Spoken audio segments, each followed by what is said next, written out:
Llegar a lo que soy hoy ha sido un largo camino. Qué enorme responsabilidad para mí ser la capital más antigua de América, la más vieja ciudad europea edificada en el Nuevo Mundo. Haber sido el centro de la historia de todo un continente y mantener, aún hoy, el honor de ser la ciudad primada de América. Esta es mi historia, la historia de Santo Domingo.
Todo comenzó aquí, en aguas cercanas a mi costa.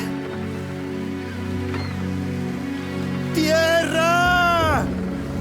¡Tierra a la vista! ¡Tierra!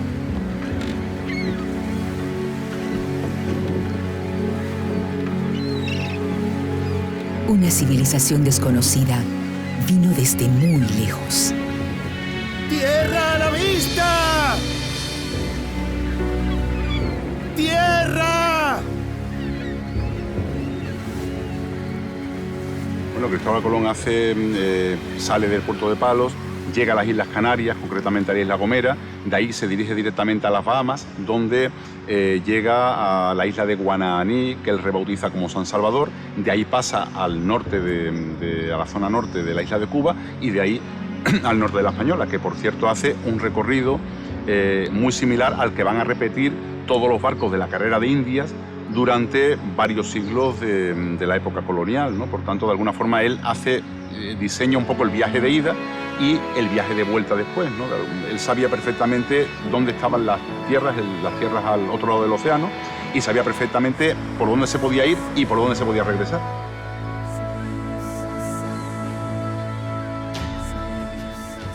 El 5 de diciembre de 1492, aquellos navegantes llegaron a nuestra isla sin saber muy bien dónde estaban ni con lo que se habrían de encontrar.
Para Europa fue una revolución. Para el mundo esto significó completar el globo terráqueo. por primera vez teníamos una imagen completa de lo que era el planeta. Con el descubrimiento de América o del Nuevo Mundo, es que comienza en realidad el periodo moderno de la historia universal.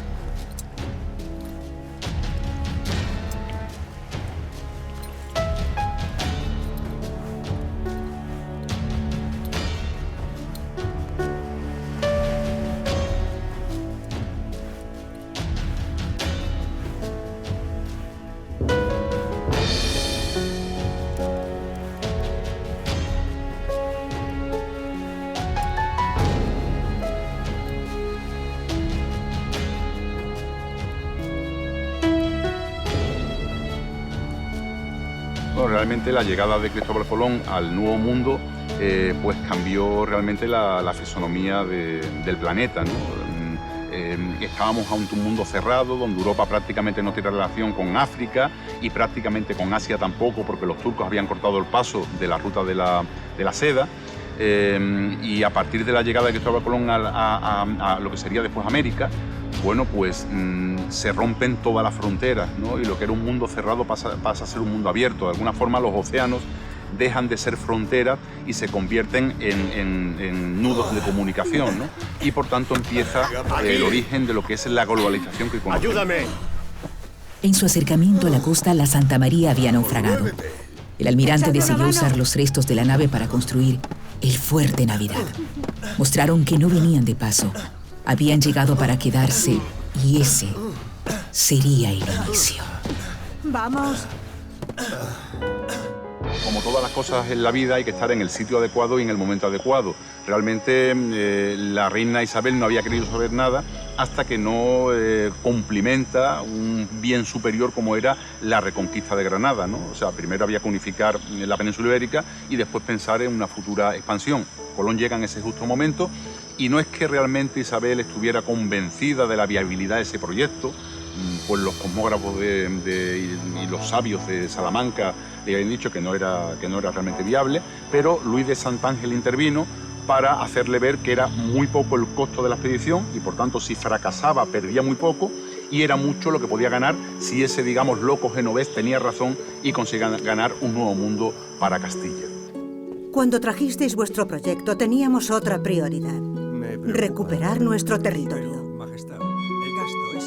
Ahora que con la gracia del Señor lo hemos logrado, podemos invertir recursos para buscar otras tierras y ampliar nuestro reino. Enhorabuena. El almirante supo cómo convencer a los reyes de que su proyecto era la forma idónea para llegar a nuevos territorios y para lograr el control de nuevas rutas comerciales. Y así la reina hizo los trámites necesarios para que la expedición pudiese convertirse en realidad.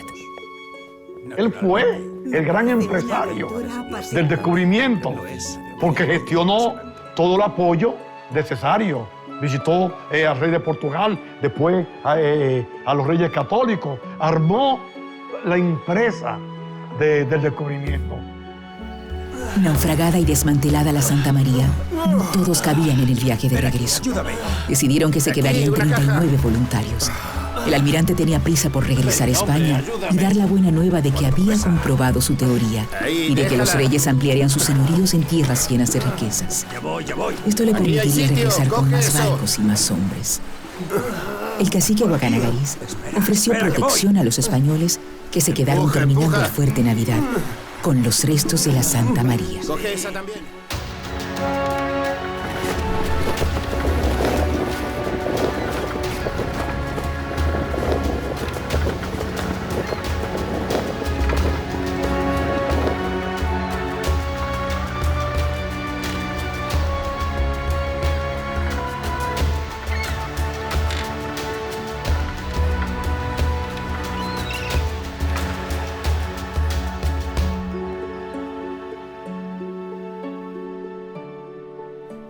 Colón se sentía satisfecho presentando las pruebas vivas de sus teorías. Que las riquezas son abundantes e inimaginables. Cada aborigen, cada papagayo, cada regalo representaba su aplastante victoria sobre los sabios que habían descalificado sus argumentos. Tenéis que entender que es otra cultura. El oro demostraba que valía la pena invertir más para ensanchar y enriquecer a la corona.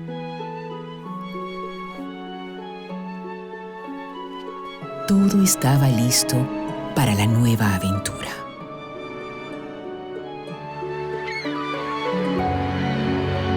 Y el almirante regresó a estas tierras.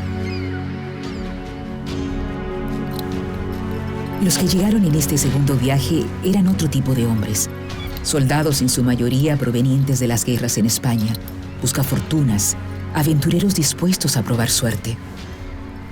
Cuando llegaron, no encontraron recibimiento alguno. Apenas los restos de quienes se habían quedado y habían muerto después de ser atacados por los hombres de Caonabo. Caonabo era de ascendencia caribe y por esta razón se podría estar más inclinado a repeler la presencia de extraños como lo eran los nuevos colonizadores.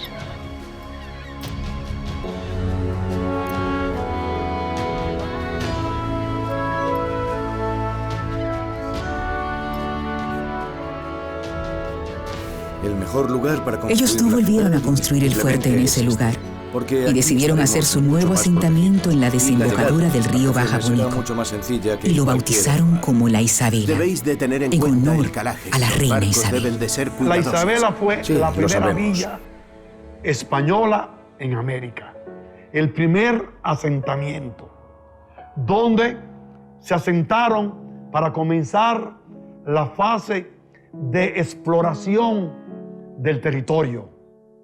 Casi siempre los españoles buscaban lugares apropiados para su asentamiento, es decir, lugares que tuviesen agua, que tuvieran una protección marítima, que estuviesen un poco al socaire de los vientos y sobre todo de los huracanes. Entonces lo haremos así. Mirad. Mirad allí. Pronto se dieron cuenta de que aquí tampoco estaban solos.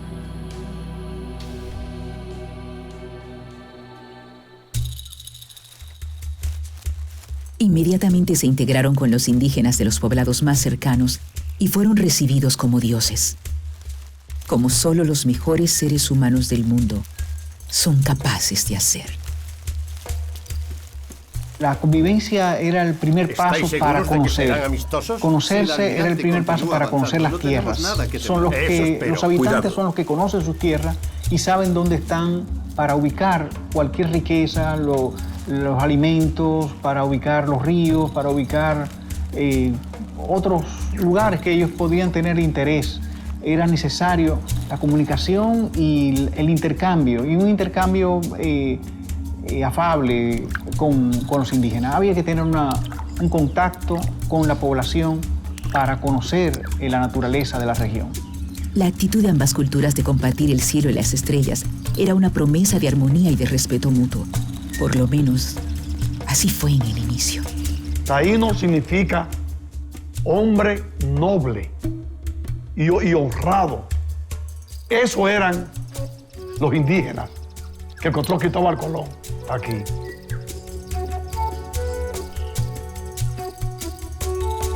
Esta isla sería el centro desde donde se partiría en todas las direcciones a explorar un continente que no sospechaban que fuese tan grande, desde donde se saldría a conquistar tierras que descubriría Cristóbal Colón y todos estos aventureros. Gracias. Él y sus hombres venían dispuestos a conocer cada rincón de la isla, en búsqueda de riquezas.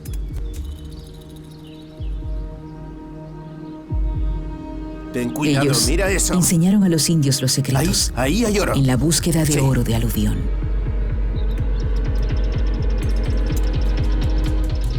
¡Qué maravilla! ¡Oro! ¡Oro! ¡Sí!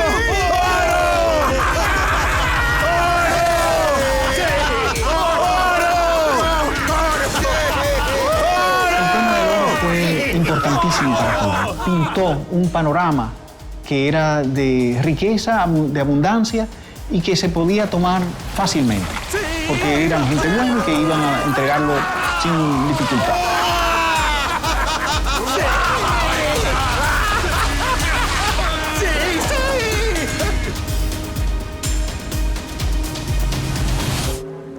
Pero los habitantes de estas tierras pronto entendieron que tendrían que defenderlas.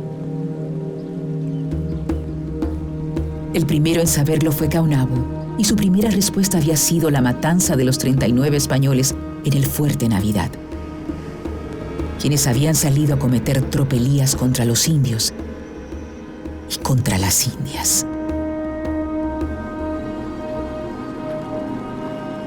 Las órdenes de Colón para el apresamiento de Caonabo fueron muy precisas. Y empezó la cacería.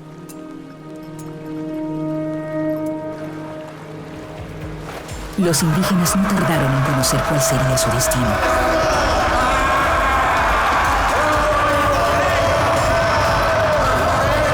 Defender sus tierras a una costa de su propia sangre.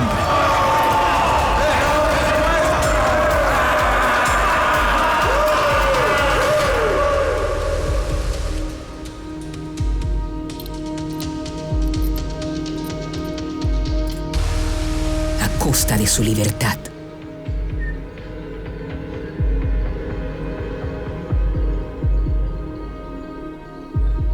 Los españoles estaban dispuestos a todo para hacer fortuna, para vivir aventuras y para enriquecerse de estas tierras.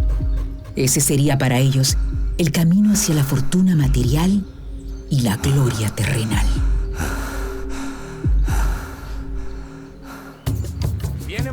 Se instalaron en la Isabela con la intención de preparar un asentamiento estable, fijo y definitivo. Aquí fue que llegó Bartolomé Colón, hermano del almirante y de Diego Colón, navegante y cartógrafo, primer adelantado y segundo gobernador general de las Indias, el fundador de Santo Domingo.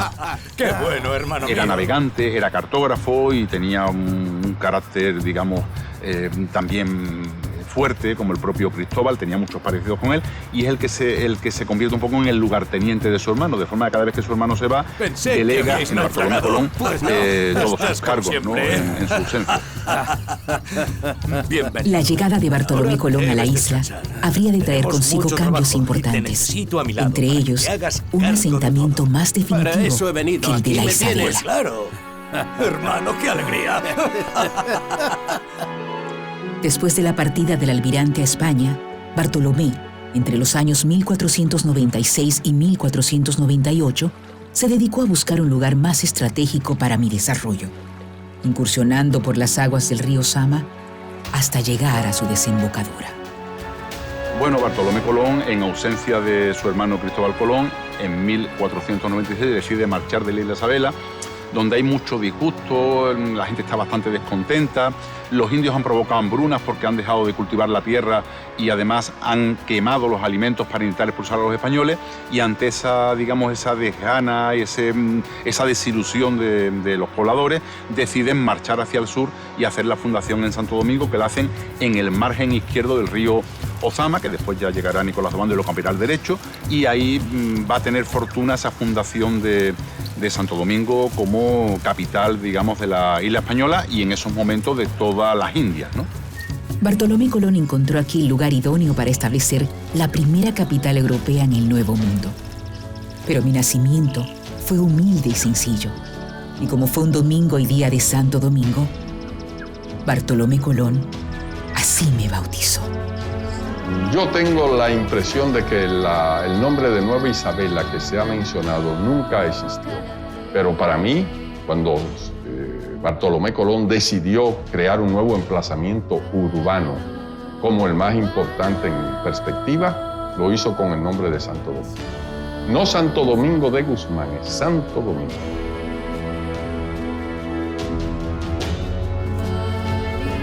Los españoles se trasladaron a este nuevo asentamiento al que le habrían de poner el nombre que ahora tengo. Y tal como ya lo habían hecho antes, la convivencia con los indígenas fue fundamental desde los inicios.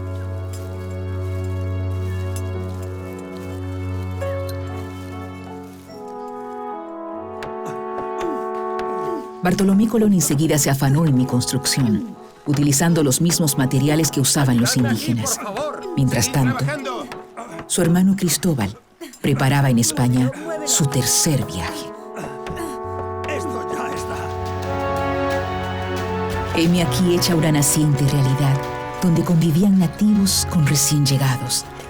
Por lo menos, hasta que los colonos descubrieron minas cerca del actual San Cristóbal.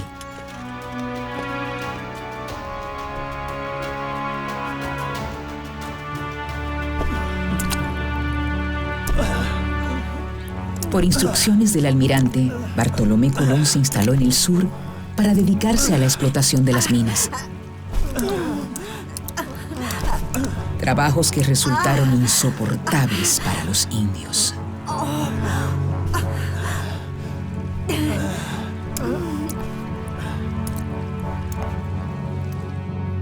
Los colonos querían cada vez más oro. Los indígenas no soportaban esos trabajos y comenzaron a sublevarse. La codicia de los hermanos Colón y el hambre también comenzó a sembrar la discordia entre los españoles.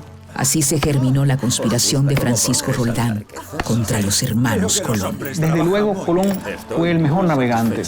Siempre, ahí no hay ninguna duda. Pero como gobernador dejó mucho que desear. La situación se ha vuelto insostenible. Hay más colonos que se mueren de hambre que por luchas contra los indígenas y las enfermedades. Los Colón se creen faraones. Y ellos se niegan a distribuir entre todos los pocos alimentos que quedan en las bodegas. Ellos solo se interesan en buscar tierras y enriquecerse. Si no son capaces de administrar esta isla, que se vayan. O nosotros tendremos que sacarlos.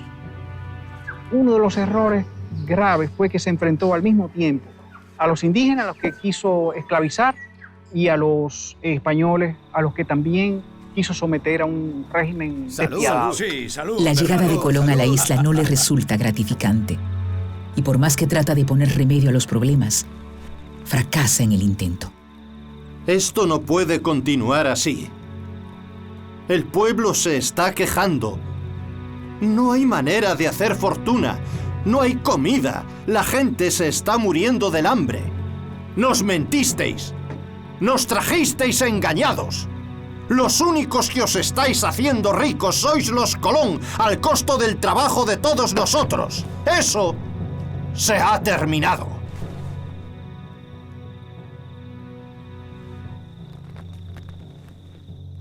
Cuidad muy bien vuestras palabras, Roldán. No tenéis ningún derecho a dirigiros a mí de esa manera.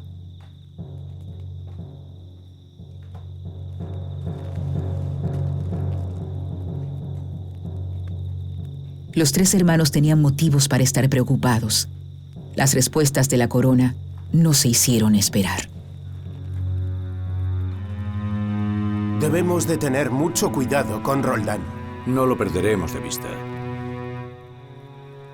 No, mejor no hacerlo.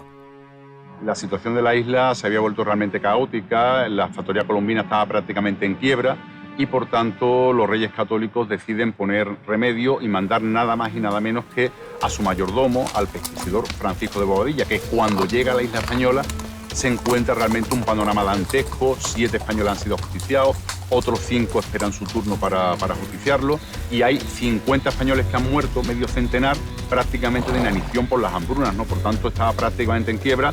La isla realmente el panorama era muy malo y el pesquisidor Bobadilla lo que hace es apresar a los Colón y remitirlos a España. Don Alonso, ¿a dónde se me lleva? ¿Seré ejecutado? No os van a matar, os van a embarcar, os llevan al navío.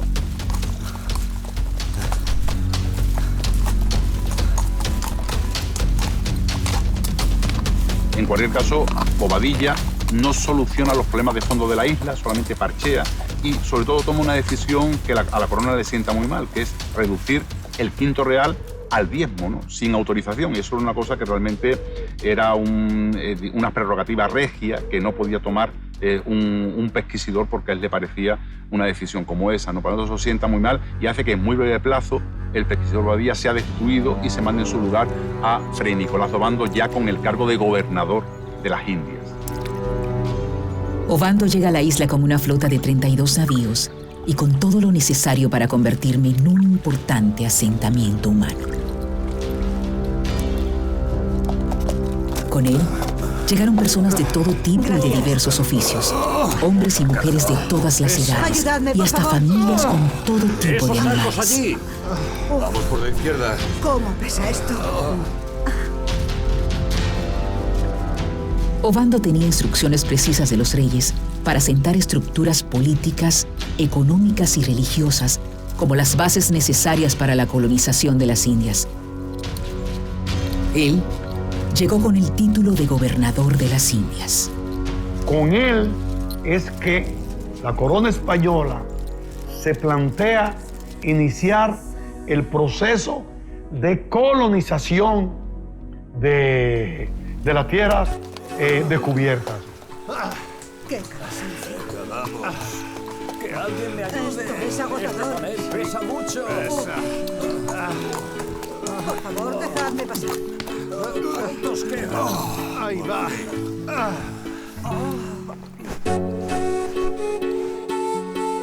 Este es el joven Bartolomé de las Casas cuando llegó por primera vez en el mismo viaje de Nicolás de Obando. Un joven que con el tiempo habría de convertirse en testigo y protagonista de importantes acontecimientos históricos que nos habría de contar en sus escritos.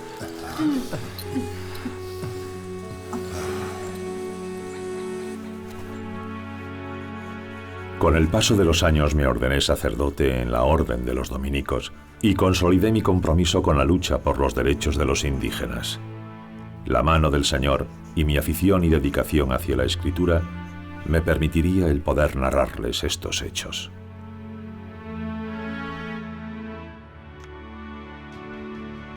La comida está preparada. Gracias. Ya tenía ganas yo de tomar algo. Vamos. ¿Te gusta? Sí. Acercaos, vamos. Estos hombres se instalaron con los nativos, en sus tierras y en sus bohíos. También compartieron sus alimentos, sus aposentos, todo. Y los convirtieron en esclavos a pesar de su proclamado propósito de evangelizarlos para atraerlos a la fe cristiana. Será conveniente beber más. Las quejas por parte de los religiosos de la isla no se hicieron esperar, y tampoco las reacciones a dichas quejas. Ha llegado un comunicado del rey, informándonos de la prohibición de usar a los indígenas para trabajar. Y dice que traigamos esclavos africanos. El rey ya había hablado. Los indígenas tenían que ser considerados súbditos de la corona como los mismos españoles, hombres libres, con derechos.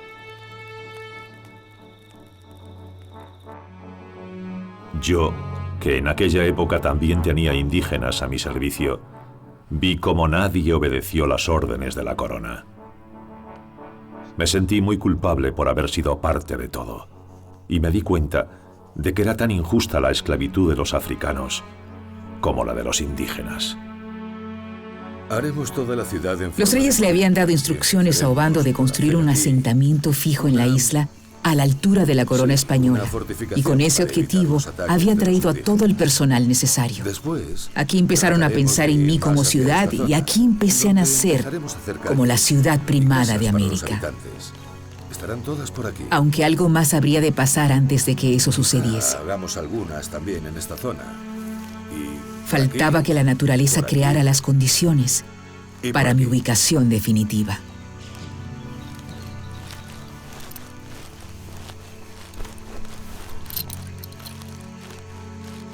¿Qué es lo que sucede, capitán? De sobra sabe vuestra merced que sus barcos con Colón a bordo no pueden atracar en estas tierras.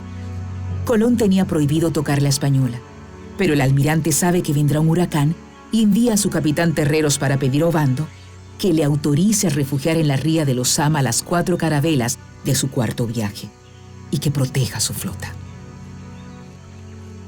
Me envía el almirante para informarles que están corriendo un grave peligro. Dice él que según sus estudios y cálculos se aproxima una gran tormenta, quizá la más grande que nosotros hayamos visto nunca. deben poner sus barcos y su gente a buen resguardo. Ovando creyó que se trataba de una estratagema de Colón para violar la prohibición dispuesta contra él por los reyes. Sigamos. Y no le hicieron caso.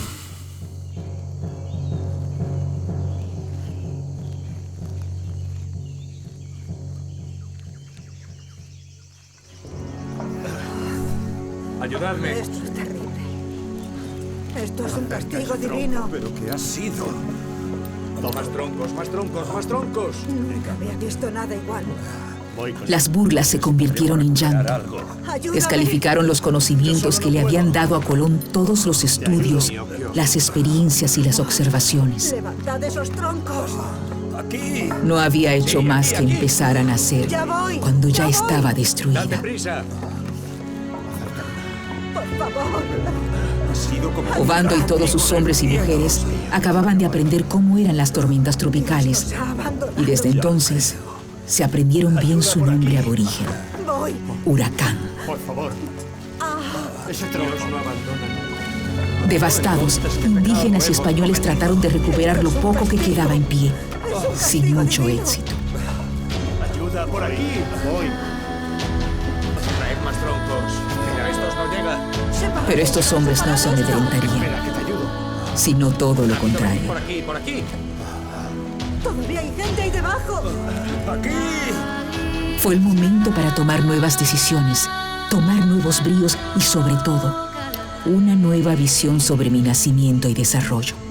Esta vez, al otro lado del río. Esa fue la nueva cuna para mi nacimiento. A mi juicio, primero la existencia de agua del lado occidental del río, en la banda occidental. Eso era crucial. Seguramente era más cómoda desde el punto de vista del intercambio comercial, del acceso de los buques. Y luego no había que cruzar el río para el grueso de los establecimientos mineros que se encontraban en Jaina y luego los de La Vega, por supuesto, más lejos todavía. Ya comenzaban a explotarse las fuentes de los ríos del Cibao.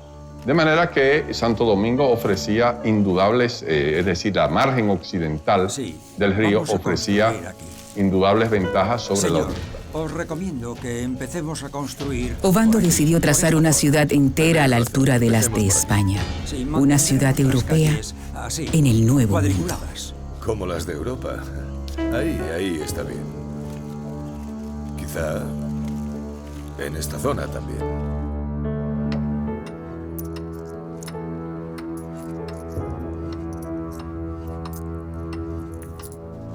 Para la construcción de esta ciudad, habrían de usar materiales resistentes como piedra y ladrillos, aplicando los conocimientos sobre construcción que trajeron de España. Todo lo que hagamos debe ser en piedra, lo grande y lo pequeño. Nos va a costar más tiempo, dinero y esfuerzo, sí, pero ninguna tormenta podrá jamás con esta nueva ciudad. Ovando se había propuesto empezar la construcción de varias obras al mismo tiempo para acelerar mi crecimiento. Realmente, a partir de Nicolás de Ovando se empiezan a construir casas de piedra en Santo Domingo, un poco aprendida la lección de que las construcciones vernáculas, pues al final con los huracanes, que en la época de los documentos fueron muy frecuentes en la Española, una época de bastante virulencia en cuanto a huracanes en esos años, pues se decidió eso, que realmente si se quería colonizar aquello para permanecer, pues había que construir casas de piedra, ¿no? Entonces empieza la construcción pétrea, se empieza, ya digo, con Nicolás de Ovando, y el estilo siempre se ha dicho con un estilo muy andaluz y muy extremeño. Lo primero es lo primero, entendió el comendador. Ovando ordenó edificar una fortaleza como las que protegían a muchas ciudades del viejo continente. Esta construcción marca el inicio de mis muchas primacías. La primera fortaleza del Nuevo Mundo. Una fortaleza en torno a la cual vivieron los primeros habitantes durante el proceso de construcción.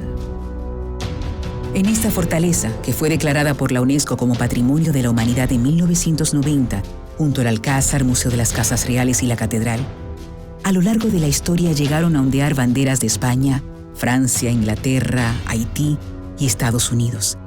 siendo convertida en lugar público por el presidente constitucionalista Coronel Francisco Caamaño. Convertida en prisión varias veces, albergó prisioneros importantes. La gran cantidad de plagas y enfermedades desconocidas, tanto para los nuevos habitantes de la isla como para los indígenas, hicieron que Obando se plantease la construcción de un gran hospital. Este sería el primer hospital de este lado del océano. El hospital tendría integrada otra primacía, el primer templo de piedra de América. ¿Qué es lo que ocurre? Que esos asentamientos, y debido a los huracanes y sobre todo a las epidemias, porque el gran problema desde el primer momento que se nos plantea en América es que las ciudades son muy problemáticas para acumular población, porque estas ciudades, al acumular población y a concentrarse población, pues enseguida se producen epidemias, falta de recursos, es decir, siempre las hambrunas llevan, como consecuencia directa son las epidemias. Con el nombre del patrón de las curas, San Nicolás de Bari es una de mis más importantes primacías al convertirse en modelo para la construcción de otros hospitales del Nuevo Mundo. Además de la capilla que ocupaba una de las naves, habían otras dos en donde ya en 1522 se podían atender a más de 60 personas por día. Sin embargo, a mediados del siglo XVIII, el lugar fue abandonado y aún hoy se desconocen los motivos.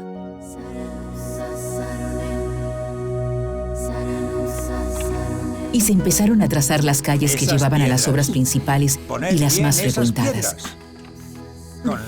Y lo hicieron en forma de damero, cuadriculadas, tal y como se hacía en Europa. Vamos, vais demasiado lentas. Y así comenzaron su construcción usando mano de obra indígena. Siempre ha dicho la historia que María de Toledo, la esposa del virrey Diego Colón, que tenían su sede en lo que hoy es el Alcázar, que lo construyeron como Casa Morada. En esa calle ella paseaba, como es lógico, con su séquito. Y por eso la calle Las Damas. Es la base del trazado de la ciudad en la parte occidental. Es la primera calle que se construye y es la matriz que va a dar la cuadrícula, que era la nueva forma en que se construían las ciudades ya al final de la Edad Media. Bautizada con distintos nombres a través de los tiempos como Calle Colón, Calle de la Capitanía General, Calle del Gobierno, Calle del Palacio y Calle del Convento de los Jesuitas, en esta calle se encuentra la Fortaleza Osama, la Real Audiencia, la casa de don Rodrigo de Bastidas, algunas casas de la época colonial pertenecientes a miembros importantes de la ciudad de la época, y al fondo el Alcázar de Colón y la actual Plaza de España. Las calles, la fortaleza, el hospital, la iglesia. También se levantó la principal edificación de la primera etapa de la Casa de Contratación, en donde se habrían de tomar las decisiones más importantes del Nuevo Mundo. El primer centro administrativo de la corona española en América. Junto a este, otro edificio para la institución más importante, la Real Audiencia, primer tribunal de justicia del Nuevo Mundo. Date prisa. Ambas edificaciones están hoy en día unificadas en el Museo de las Casas Reales de Santo Domingo. Acompáñame. La Casa de Contratación es una de las estructuras de gobierno más interesantes de toda la colonia, por una razón fundamental, y es que esta Casa de Contratación se encarga de controlar el monopolio de las mercancías que entran y que salen de las colonias, que salen de los reinos de Indias. La palabra más adecuada sería reinos de Indias.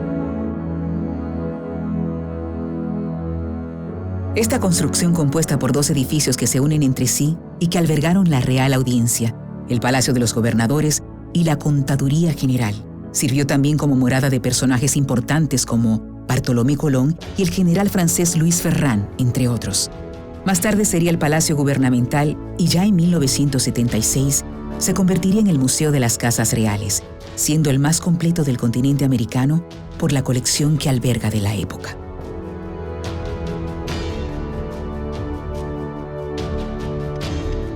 Las edificaciones de la corona prometían una gran ciudad, y eso estimuló a la gente, que empezó también a construir sus viviendas, esta vez de piedras y de ladrillos, como siempre lo habían hecho en sus tierras de origen.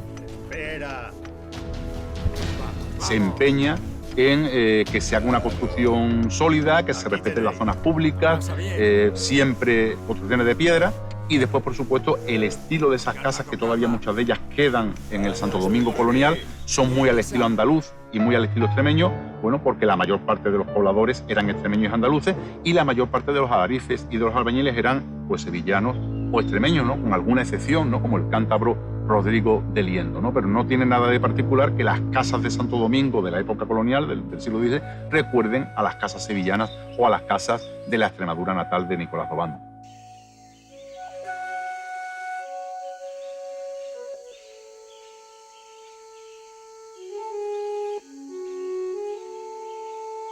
Pero Obando no solo se habría de concentrar en la construcción de la ciudad. En el cacicazgo de Jaragua y bajo el dominio de la cacica Anacaona, los españoles participaron de un encuentro organizado en su honor por parte de los caciques indígenas. Es una mujer culta, era una mujer, según las descripciones, muy bella, que era capaz de recitar areitos y que tenía, sobre todo, tenía un gran respeto, o sea, se le respetaba mucho en la sociedad y en su cacicazgo. Anacaona había mandado a convocar a los señores más importantes de su reino a que viniesen a Jaragua para recibir y hacer reverencia a los cristianos. Un encuentro fraternal digno de reyes. Por lo menos, hasta la señal de Nicolás de Obando.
Nicolás aprovechó la ocasión para masacrar a todos los señores de la región, a las mujeres y a los niños. El pretexto que publicaron más tarde fue que los indios se querían alzar y matar a los cristianos.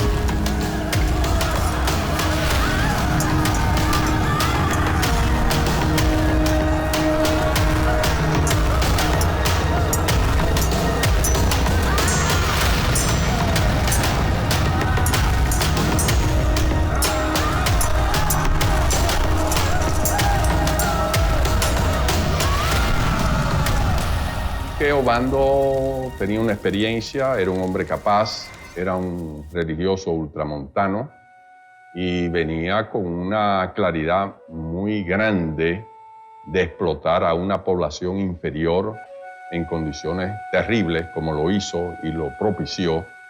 De manera que él cumplía su papel, él aplicaba su experiencia dentro de la orden de Alcántara y lo que sabemos es que fue un gobernante funesto desde el punto de vista de la suerte de la población aborígena. Se tomó como estadista que era, muy en serio, de pacificar totalmente la isla y asentar la colonización. Y efectivamente así lo hizo, ¿no? Y no le tembló la mano, y fue una persona especialmente dura en el sometimiento de la población indígena, con las famosas matanzas de Higüey y de Jaragua, y con la ejecución de Anacaona, que siendo Nicolás d'Obando un gran estadista, una persona que realmente dejó asentada una colonización que parecía inviable en los años previos, son los puntos oscuros de su biografía. Siempre, incluso yo creo que él mismo se lamentó un poco de aquellos excesos que cometió en aquellos años, ¿no? Que tanto le criticaron incluso en su propio tiempo.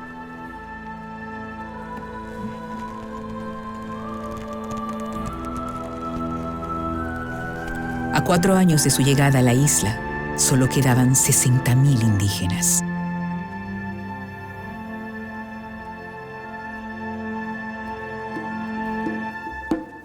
La progresiva desaparición de los nativos dio paso a la llegada de esclavos a esta tierra. Los cambios en la ciudad van muy deprisa. ¿Qué? ¿Va todo bien? De pronto, estaba convertida en el centro de distribución y venta de esclavos africanos para el Nuevo Mundo. Se ven bien. Al principio llegarían en pequeñas cantidades, pero no tardarían en aumentar poco a poco. Sí, esto me gusta. Mirad esto, ¿qué os parece? Bien, sí. Sí.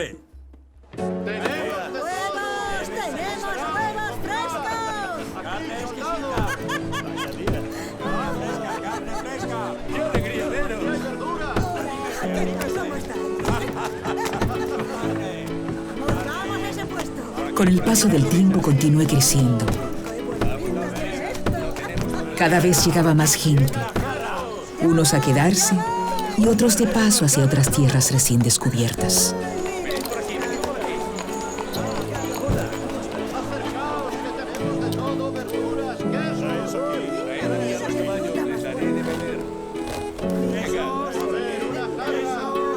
Me encanta venir al mercado. Es increíble la variedad de alimentos diferentes que hay en esta isla. Realmente las semillas que hemos traído ya se ven muy bien aquí. Sobre todo la variedad de productos que ofrece la isla. La calidad de... Me había convertido en la escala obligada de todos los que llegaban a este continente llenos de sueños, con ganas de convertirse en algo que no eran en sus tierras de origen. Por aquí pasó Alonso de Ojeda, hombre de confianza de Cristóbal Colón y quien habría de enfrentar y vencer a Caonabo. Diego Velázquez, fundador de muchas de las villas de esta isla, fundador también de La Habana y de Santiago de Cuba. Realmente todos podemos hacerlo. Juan Esquivel también pasó por aquí. Se enfrentó a Cotubanamá. Hizo las paces con él haciendo el intercambio de nombres llamado Cuatiao, y al que más tarde llevaría a la horca.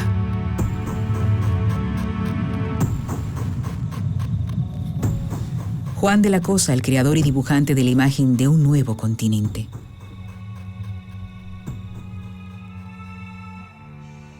También pasó Hernán Cortés, quien vivió muchos años en la isla y fue conquistador en tierras de México. Vamos, tenemos que partir. Y Francisco Pizarro, que fue alcalde en Panamá y conquistador en Perú. No aguantaba más. Quiero comer. También pasaron por aquí Diego de Nicuesa, gobernador de Veragua en el Istmo de Panamá, y Ponce de León, el primer gobernador de Puerto Rico y que moriría tratando de poblar la Florida. También pasaron por la isla muchos otros, entre ellos Vasco Núñez de Balboa, Inciso, Américo Vespucio y Rodrigo de Bastidas. Poco a poco, me estaba convirtiendo en la ciudad primada de América, la ciudad que habría de albergar las primacías del Nuevo Mundo. Es una isla demasiado grande. Tenemos que ocupar cuanto más territorio mejor, explorar y poner esta tierra que rinda sus frutos, porque pronto seremos más. Muchos más. Durante el gobierno de Obando se fundaron villas como Azua de Compostela, Salvaleón de Higüey, Cotuí, Puerto Plata, Santa Cruz del Ceibo, hasta alcanzar el número de 15 villas. ¿Por aquí? La isla se iba llenando y yo continuaba creciendo. También todo por aquí.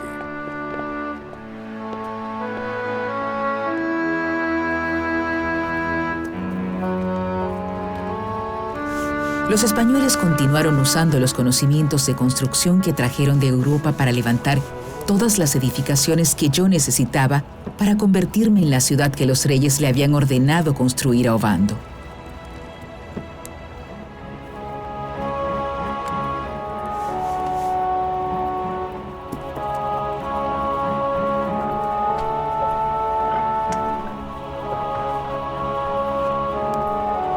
La llegada de gran cantidad de religiosos de distintas órdenes hizo que me fuese convirtiendo cada vez más en el centro religioso de este nuevo mundo. Las obras van con calma, hermano. Ojalá Ovando cumpla con su palabra de terminarla este año. Los franciscanos ya tenían un pequeño monasterio del otro lado del río. He dedicado muchos recursos a esto, pero aún falta. Así, con el traslado a esta orilla y una vez seleccionados los terrenos, Ovando mandó a construir el primer gran monasterio de América. Las cosas van a buen ritmo, padres. Pero deberíamos darnos más prisa. Poco a poco me estaba convirtiendo no solo en la ciudad primada de América, sino en la ciudad que habría de albergar muchas de las primacías del Nuevo Mundo. En 1586 fue saqueado por el pirata Francis Drake.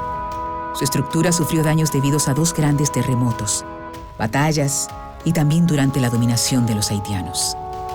Fue sede del leprocomio y manicomio Padre Villini, y a través de su tina se distribuye el agua a los habitantes de la zona colonial a través del primer acueducto de la ciudad.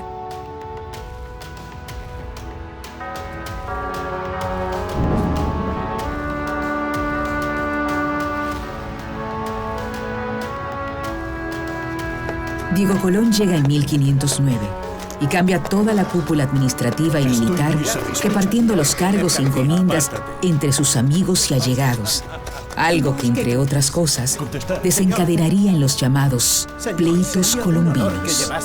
Buscando expandir el territorio y colonizar nuevas tierras, nombra gobernadores en San Juan, Cuba y Jamaica. Su política hacia los indios fue muy dura, siendo enfrentado en varias ocasiones por los dominicos. Sí, claro. Su gobierno generó tantas confrontaciones que fue destituido por el rey en 1515. Habrían de llegar más gobernadores, más gentes de todo tipo y clase social, y más religiosos, dando comienzo a la etapa más importante de la defensa de los derechos de los indígenas. Los dominicos eran religiosos de mucha capacidad, educados casi todos en la Universidad de Salamanca. Entre ellos se destacaban Fray Pedro de Córdoba, un teólogo de prestigio, y Fray Antonio de Montesino, un gran orador. Entre los muros de mis construcciones llegarían a crecerse por primera vez en el Nuevo Mundo nobles ideales y auténticos principios cristianos y amor al prójimo, como nunca hasta este momento de la conquista habían sucedido. Los dominicos fueron a la labor evangelizadora pensando en volver a ser una iglesia lo más fiel a la iglesia primitiva de Jesucristo. Esta fue la idea de su fundador y la siguieron en todas partes. Incluso hasta contagiaron a los franciscanos de esta idea de hacer esta vuelta a los orígenes del cristianismo. Diego Colón mandó a construir un palacio similar al existente en Mancera de Abajo, en Salamanca. Un palacio que tendría 55 habitaciones, siendo la única residencia conocida de algún miembro de la familia Colón, además de la casa natal del almirante en Génova. Este sería el primer palacio virreinal del Nuevo Mundo.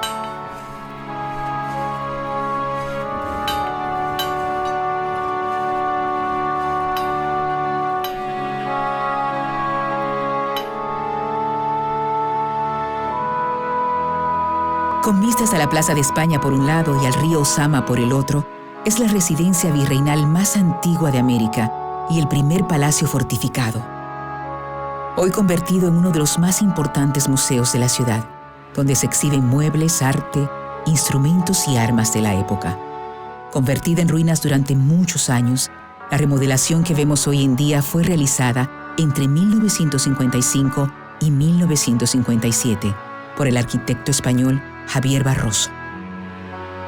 A un lado del Alcázar se encuentra otra primacía, lo que en su momento fueron las Reales Atradanas, lugar en donde se embarcaban mercancías y se reparaban los barcos que habrían de partir hacia otros lugares del continente.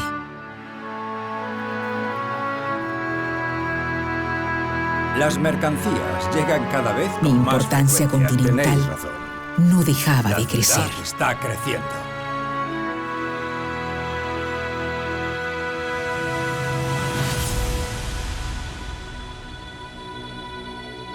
In nomine Patris, Filii et Spiritus Sancti.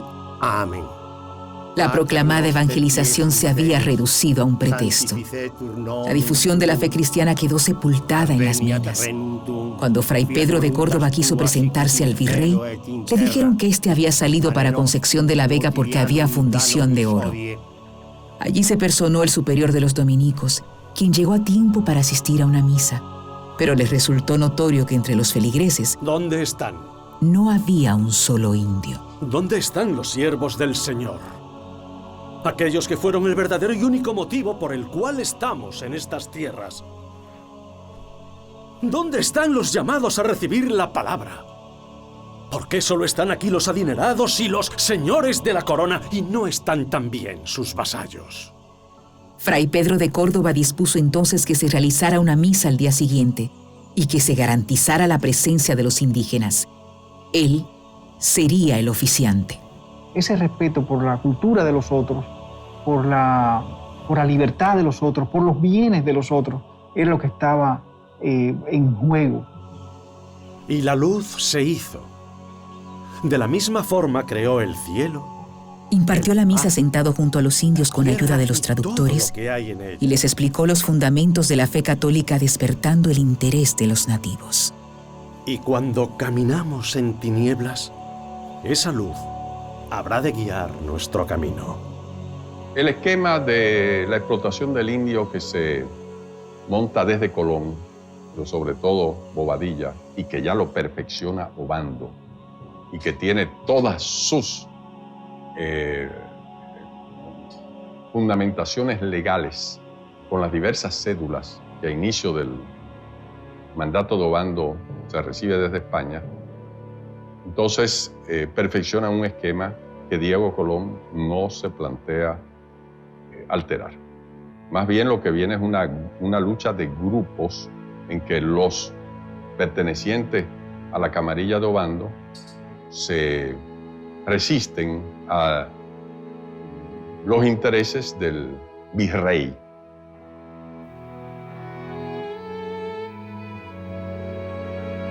Y que en todas las Indias se sepa que a partir de ahora y en este tribunal de apelación se podrán dilucidar pleitos y soluciones como si fuese la mismísima audiencia real de la corte. Y habrán de ser en todas las tierras conocidas y por conocer, y para que todos los habitantes de las mismas puedan acudir a ellas. La corona española ordenó que yo albergara también el primer tribunal del Nuevo Mundo, el Tribunal de Apelación, que con el tiempo se llamaría la Real Audiencia y Cancillería de Santo Domingo. Una Real Audiencia estaba compuesta por el gobernador, que era, generalmente podía ser el virrey, que era el presidente de la audiencia, que también tenía las atribuciones de capitán general, tenía fiscales, tenía oidores, que son los jueces, tenían escribanos, pero lo que me interesa de esta institución es que esas atribuciones no solo eran de índole penal, sino que también gobernaban. Era una institución que lo que se encargaba era de administrar la población americana. Y todos deberán respetar las leyes de la corona, y los que no lo hicieren deberán someterse a la justicia que habrá de administrarse a partir de ahora en toda la isla de la Española. Pero no toda la justicia dependería de este tribunal en el Nuevo Mundo. Sus salones no iban a recibir las querellas de quienes más lo necesitaban, y esa instancia la estaban gestando auténticos cristianos, sin poner piedra sobre piedra, sino edificando un pilar de conciencia con los fundamentos de la verdad de Cristo. Me falta masa. ¿Alguien quiere agua? Sí, venid por aquí. Más sacos, por favor. Ya voy. Toma, bebe un poco. Pero ayudadme. Anda ahí. Lo voy subiendo. Venid aquí. También se empezó a construir un convento, el primer convento dominico que habría de albergar también a la primera universidad de América, la Universidad de Santo Domingo. Pronto estará terminado. Bien, ojalá sea así. Allí iremos dejando los materiales que sobren. Con mezclas de estilos gótico, barroco y gótico isabelino, y siendo la primera construcción católica del Nuevo Mundo, es el lugar donde Montesino hizo su defensa de los derechos de los indígenas cuando apenas era una pequeña capilla. Arrasado por piratas, afectado por huracanes y cerrado durante la ocupación haitiana, el edificio llegó a albergar varias órdenes religiosas, hasta que en 1954 los dominicos retomaron su posesión.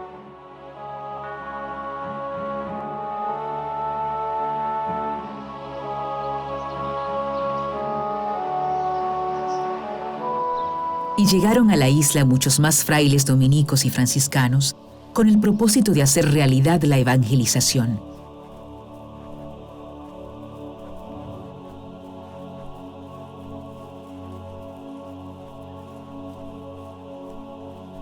Hicieron falta 18 años de conquista para que los indígenas escucharan hablar de Dios por primera vez, para que se tomara en serio la evangelización y para que por primera vez en estas tierras se les defendieran sus derechos.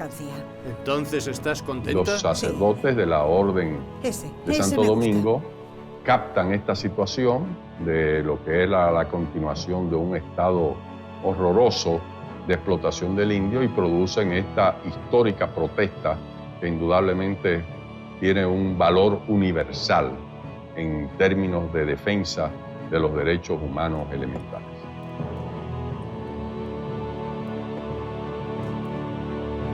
Los dominicos sabían que había que llamar la atención de las autoridades de la isla sobre la problemática indígena.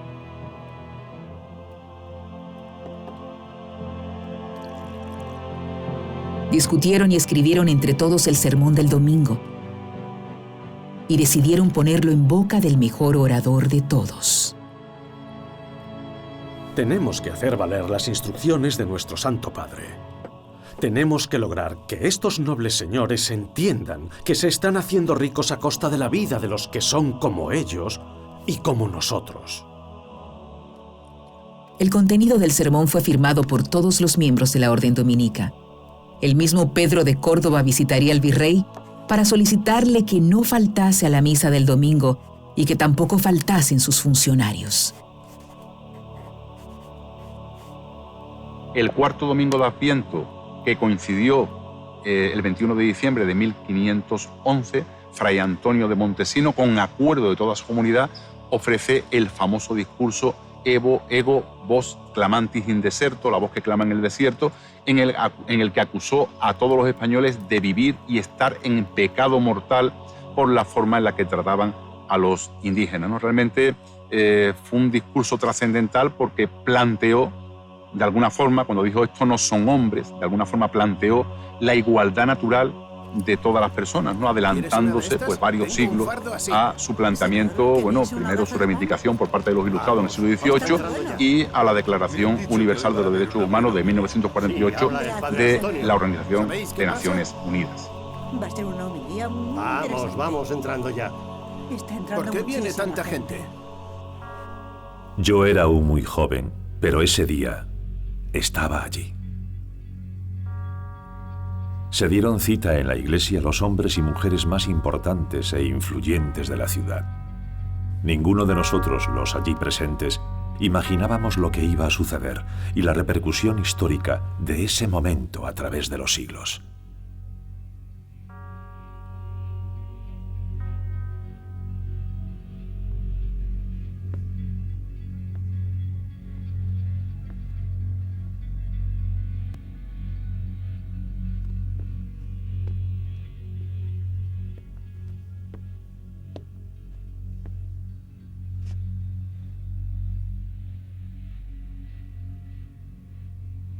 Ego vos clamatis in deserto. ¿Soy la voz que predica en el desierto de las conciencias que el Señor está mirando desde las alturas? Como mira la sequedad en que viven, en grave peligro de condenación. Todos estáis en pecado mortal, y en él vivís y morís por la crueldad y tiranía que usáis con estas inocentes gentes. Decid con qué derecho y con qué justicia tenéis en tan cruel y horrible servidumbre a estos indios. ¿Con qué autoridad habéis hecho tan detestables guerras a estas gentes que estaban en sus tierras mansas y pacíficas, donde tan infinita de ellas, con muertes y estragos nunca oídos, habéis consumido?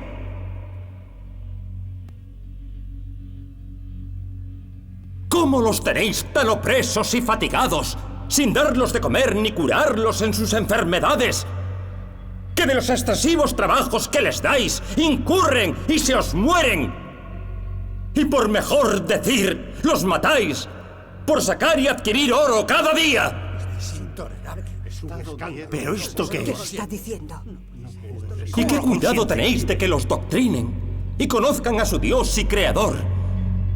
Sean bautizados, oigan misa, guarden fiestas y domingos. Ese cura se ha vuelto loco. ¿Estos no son hombres? ¿No tienen ánimas racionales? ¿No sois obligados a amarlos como a vosotros mismos? ¡Esto no entendéis! ¡Esto no sentís! ¡Callen a ese hombre! ¡Hacedlo callar! ¿Cómo estáis en sueño tan letárgico, profundo, dormidos?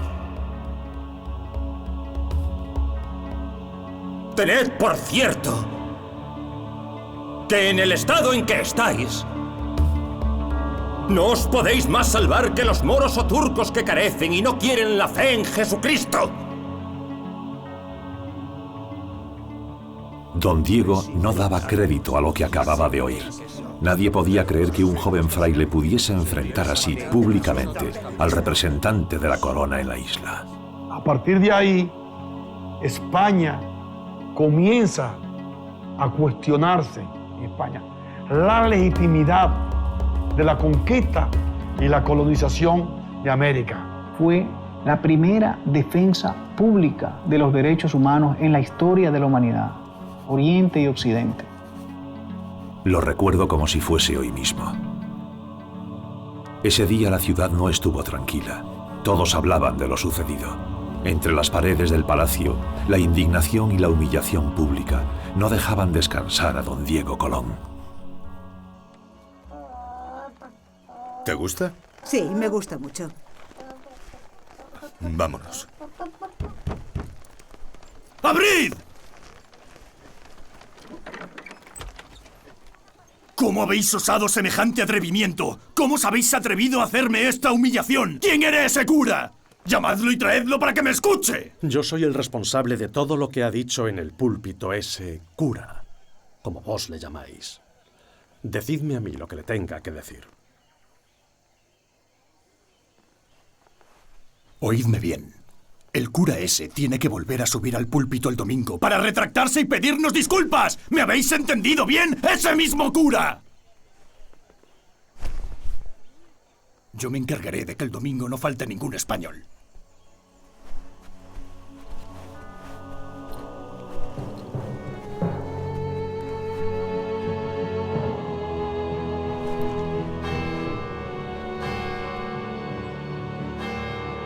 Bienvenido. Gracias, padre.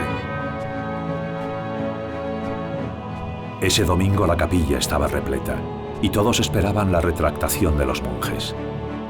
Diego Colón se había encargado de que todos fuesen a oír cómo aquellos hombres de Dios se rendían a sus pies.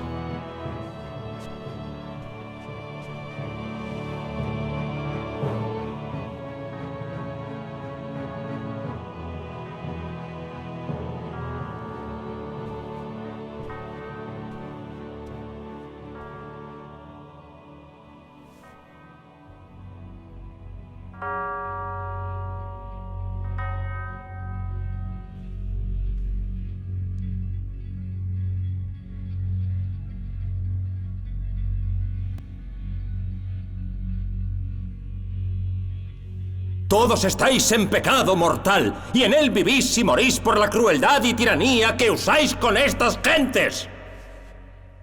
¡Qué escándalo! Decid con qué derecho y con qué justicia tenéis en tan cruel y horrible servidumbre a estos indios que estaban en sus tierras mansas y pacíficas. Ninguno de los que estábamos en la iglesia ese domingo esperaba semejante respuesta de los dominicos. Ni siquiera yo, que en esa época también me beneficiaba de tener esclavos indígenas y de ser un encomendero. La importancia de este segundo sermón es que si no se produce este segundo sermón, no estaríamos hoy hablando del primero.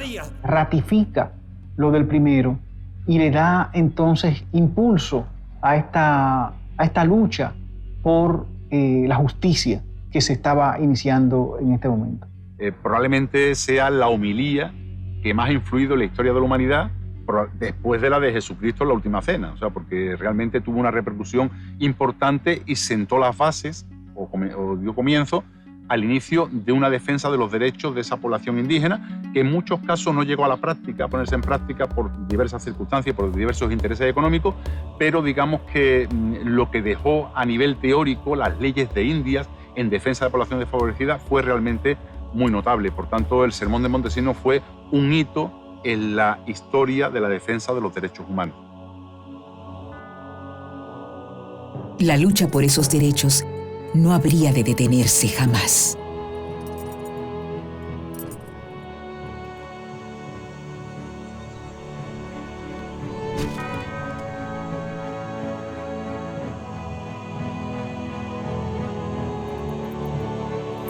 A mí solo me faltaba la máxima representación de la iglesia, la que pasaría a ser una de las edificaciones más importantes de este nuevo mundo, la catedral. Tardaron mucho en comenzar la construcción. No la empezarían hasta 1519 y pasaron muchos años antes de lograr terminarla y consagrarla en 1541. Albergando yo así la primera catedral metropolitana y primada de América.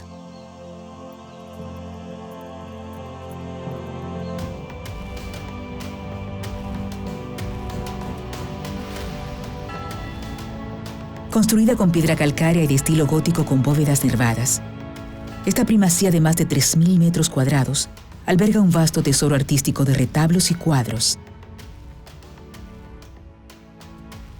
Entre ellos, una tabla de la Virgen de la Altagracia de 1523.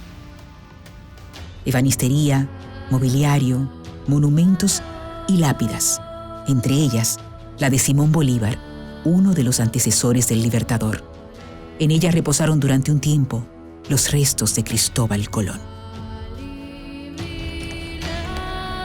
Con el tiempo también me construyeron la primera universidad del Nuevo Mundo, la Universidad de Santo Domingo, más tarde llamada Universidad de Santo Tomás de Aquino, donde se prepararon los catedráticos que irían más tarde a fundar universidades en otros países de América. La universidad, que fue la primera de la ciudad y la primera del Nuevo Mundo, es la Universidad de Santo Domingo. Así fue creada, con ese nombre fue creada por el Papa Paulo III en 1538.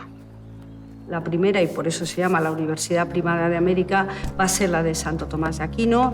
Es la más antigua, ha tenido un proceso no continuado, como otras universidades, por ejemplo la de San Marcos de Lima, pero sí se puede considerar que es el primer estudio general que tenemos en América. La Universidad de Santo Tomás de Aquino se impartían clases de cánones, de teología, o sea, eran las asignaturas que se impartían y utilizaban además el modelo de dos universidades, esta, la de la Universidad de Salamanca, fundada en 1218, y también la de Alcalá de Henares.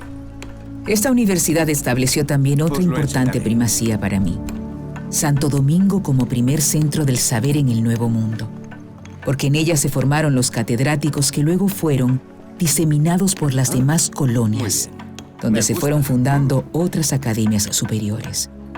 El conocimiento heredado de las universidades de la madre patria habría de difundirse por todo el continente. Sí, todo va bien. Bueno. Originalmente en esta universidad solo se impartían 2 o 3 materias como teología y latín. Cambió de nombre varias veces e incluso fue cerrada en 1822 cuando el presidente haitiano Boyer invadió esta parte de la isla. Durante la era de Trujillo, se fundó la ciudad universitaria y se construyeron los edificios de las distintas facultades.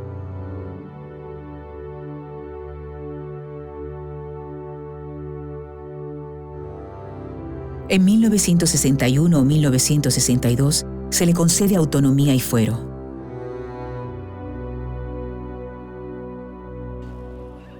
El buen Pedro de Isla, hombre de Dios y de negocios, preocupado por los indígenas, mandó buscar a todos los lucayos que quedasen vivos en las islas del Caribe para traerlos a la Española e intentar con ellos una comunidad dándoles tierras, ropas y algo en lo que creer. Tardaron 3 años y solo hallaron 11 personas que yo mismo pude ver y conocer. Eran hombres, mujeres, muchachos y un viejo de 60 años o más.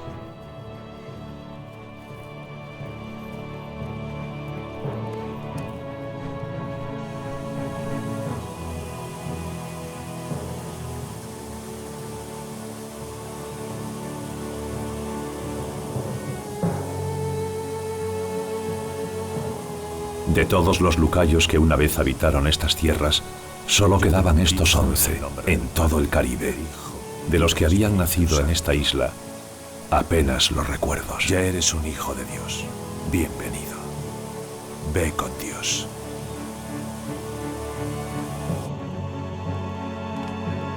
Tratamos de conocer de dónde venían, cómo había sucedido todo, qué había sido de ellos. Estaban solos. Eran los últimos y no quedaban más. Se les dieron tierras, ropas y algo de confianza. Yo los confesé, les administré la comunión y vería la muerte de todos ellos después de que fuesen bautizados e instruidos en nuestra fe. Y suplico a nuestro Señor Dios Todopoderoso que me dé la misma devoción, las mismas lágrimas y la misma condición que yo vi en ellos cuando llegue el momento de mi muerte. El viejo tenía un aspecto venerable, fuerte de cuerpo y el rostro autoritario y reverendo. Tú también parecíame ver en él a nuestro padre Adán. Créeme, hijo. Las Bahamas fueron consideradas islas inútiles por los españoles y por tanto su población, la población lucaya, susceptible de ser esclavizada y deportada a los grandes centros de producción. Según el padre de las Casas, esclavizaron a 40.000 lucayos. Probablemente la cifra sea exagerada y haya que hablar de 20, 25.000. Pero realmente hubo un auténtico genocidio porque se sacó toda esa población que no estaba acostumbrada a trabajar y, bueno, murió en la travesía o en los meses y años inmediatamente posteriores a la llegada a Santo Domingo o a otros núcleos de producción, ¿no? Cuenta el padre de las Casas que se podía seguir el rastro de esos barcos por los cadáveres que iban tirando por la borda, ¿no? Realmente fue un verdadero genocidio y dice irónicamente el padre de las Casas que pronto las islas lucayas quedaron habitadas por flores y pájaros, ¿no? O sea, quedaron totalmente deshabitadas, ¿no? Con esa política de llevar esos indios de esas islas inútiles de los españoles a los grandes centros de producción.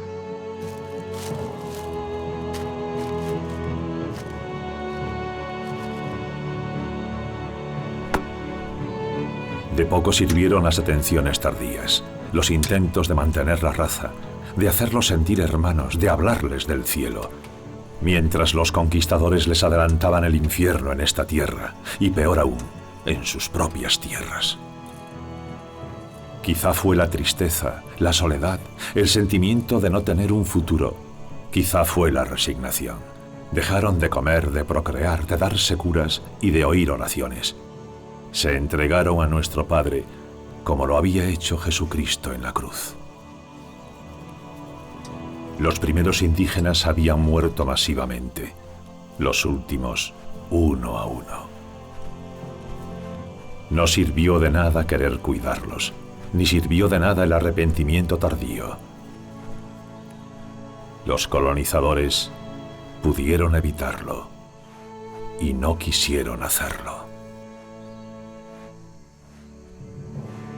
Yo creo que las reivindicaciones del padre de las Casas, unido a la denuncia del genocidio cometido por los indios lucayos, provocó ese famoso debate de Valladolid de 1550-1551, en el que se enfrentaron las dos grandes corrientes, digamos, la corriente oficial, aristotélica, representada por Juan Ginés de Sepúlveda, y la corriente crítica, representada por Fray Bartolomé de las Casas, ¿no? Va a ser un discurso trascendental. La conquista se habría de detener hasta definir el trato que habría de dársele a los indígenas en el Nuevo Mundo. El Papa y el Rey de España dieron instrucciones para que se celebrase un debate lo más pronto posible. La cita fue en Valladolid. Ahí yo habría de defender los derechos de los indígenas. De frente tenía a Juan Ginés de Sepúlveda, uno de los sólidos eruditos de la época que sostenía la teoría de Aristóteles sobre la superioridad de unas razas sobre otras, como la justificación de la esclavitud. Lo enfrenté, sin embargo, con la seguridad que me daba sustentar la verdad cristiana y mi cargo oficial como defensor de los indios. Es interés de todos la continuidad de la conquista del Nuevo Mundo, pero también lo es la evangelización de todas esas gentes. Es por eso, además, que España tiene derechos a esos territorios por decisión papal. He oído todo lo que han dicho y he leído lo que ambos han escrito. Y he de manifestarme de acuerdo con las enseñanzas de nuestro Señor Jesucristo, y esta es mi conclusión. Los habitantes de las Indias son, como nosotros, hijos de Adán y Eva. Y como nosotros poseen un espíritu y un alma inmortal, y por eso son nuestros hermanos.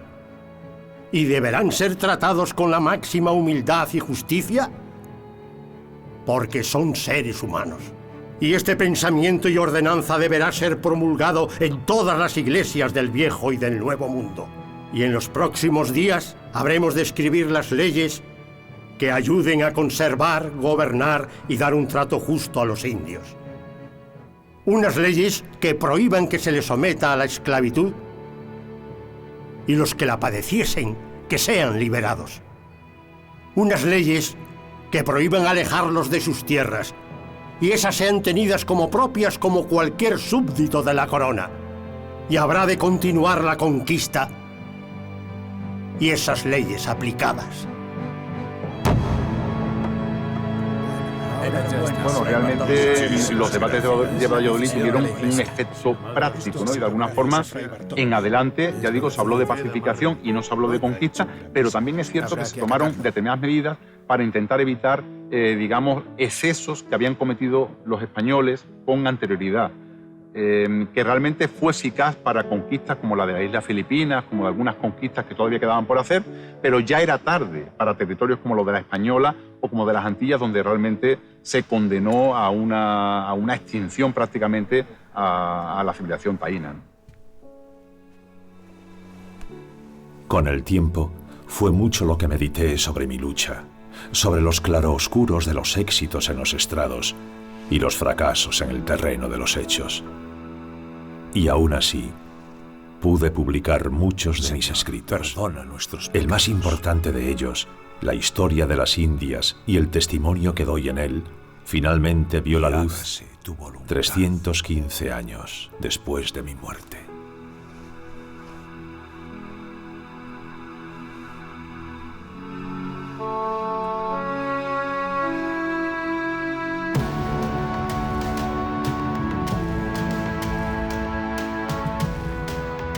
La aventura de aquellos hombres fue solo el comienzo.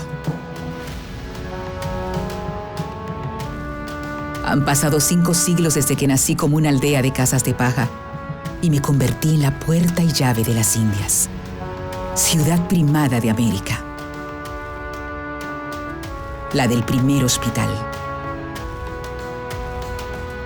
el primer monasterio, la primera fortaleza, la primera catedral, las primeras casas reales, la de la Real Audiencia y el primer palacio virreinal, la llamada Atenas del Nuevo Mundo de la primera universidad. Fui heroica en cada batalla para sobrevivir y en cada una de las luchas que durante siglos libré. alcanzar la independencia y la libertad. Ciudad histórica, imaginada, vivida. Sueño sobre sueño. Esfuerzo sobre esfuerzo.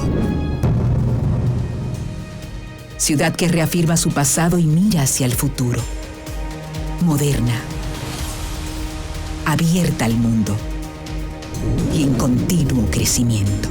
Ciudad de más de 3 millones de habitantes y gente que trabaja, ama y lucha por un futuro mejor, por hacer de mí la ciudad de sus sueños. Espacio humano de equidad y bienestar para todos, al tiempo que atesoro las vivencias y la herencia de mi pasado, porque aquí comenzó todo.